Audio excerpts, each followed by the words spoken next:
नमस्कार, तुमचं उत्तम रेसिपीमध्ये स्वागत आहे. तर आज आपण उपवासाचे पनीरचे वडे करणार आहोत. तर ते वरून क्रिस्पी आणि आतून सॉफ्ट असतात. तर चला पाहूया कसे वडे करायचे. तर मी इथे एक वाटी बारीक शाबू घेतलेला आहे. मोठा शाबू असतो ना, त्याच्यापेक्षा हा बारीक शाबू मिळतो तो घेतलेला आहे. तर आता मी एका भांड्यात काढून हा स्वच्छ धुवून घेते. आता हा शाबू स्वच्छ धुवून घेतलेला आहे. तर यामध्ये 1 ग्लास पाणी घालून हा एक अर्धा तास भिजायला ठेवते. हा शाबू काय 15-20 मिनिटात भिजतो.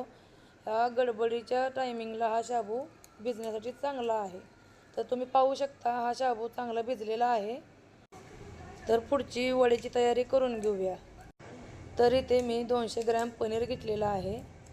हे पनीर मिक्सरमधून बारीक करून घ्यायचं आहे. तर तुम्ही पाहू शकता पनीर किती छान बारीक झालेलं आहे. तर एक आपण बाउलमध्ये काढून घ्यायचं आहे. तर इथे मी बाउलमध्ये बारीक केलेलं पनीर घेतलेलं आहे. त्यामध्ये आपण भिजत घातलेला शाबू हा सगळा शाबू त्यामध्ये घ्यायचा आहे. आता यामध्ये आपल्याला 1 चमचा लाल तिखट, 2 हिरव्या मिरच्या बारीक चिरलेल्या, कोथिंबीर बारीक चिरून घेतलेली, चवीनुसार मीठ आणि 1 चमचा आपल्याला राजगिऱ्याचं पीठ घ्यायचं आहे. तर हे चांगलं पनीरमध्ये मिक्स करून घ्यायचं.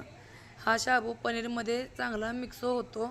यामध्ये पाण्याची काहीही गरज लागत नाही. हा बारीक शाबू पनीरमध्ये लगेच मिक्स होतो. तर तुम्ही पाहू शकता किती छान एकजीव झालेला आहे. तर याचा गोळा पण बनतोय. तुम्ही पाहू शकता याचा गोळा पण बनलेला आहे. तर चला आपण आता वडे करायला सुरुवात करूया. या शाबू आणि पनीरचे छोटे छोटे गोळे करून आपण वडे करून घेऊया. ह्या वड्याला मी गोल आकार दिलेला आहे.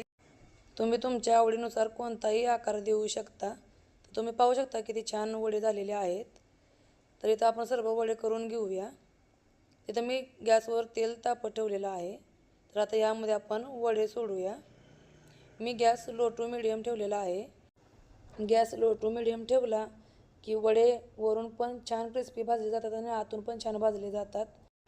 तर या वड्यांना आपण गोल्डन ब्राऊन कलर येईपर्यंत तळून घ्यायचं आहे, म्हणजे क्रिस्पी होतात. तर मी नवीन चॅनल सुरू केलेला आहे. त्या चॅनलचं नाव आहे उत्तम रेसिपी. तुम्ही त्या चॅनलला पण जाऊन रेसिपी पाहू शकता. तर रेसिपी आवडली असल्यास तर लाईक, शेअर आणि कमेंट पण करा आणि सबस्क्राईब पण करा. तर तुम्ही पाहू शकता वड्यांना कलर किती छान आलेला आहे. गोल्डन कलर यायला लागलेला आहे. तर असेच आपल्याला क्रिस्पी तळून घ्यायचे आहेत.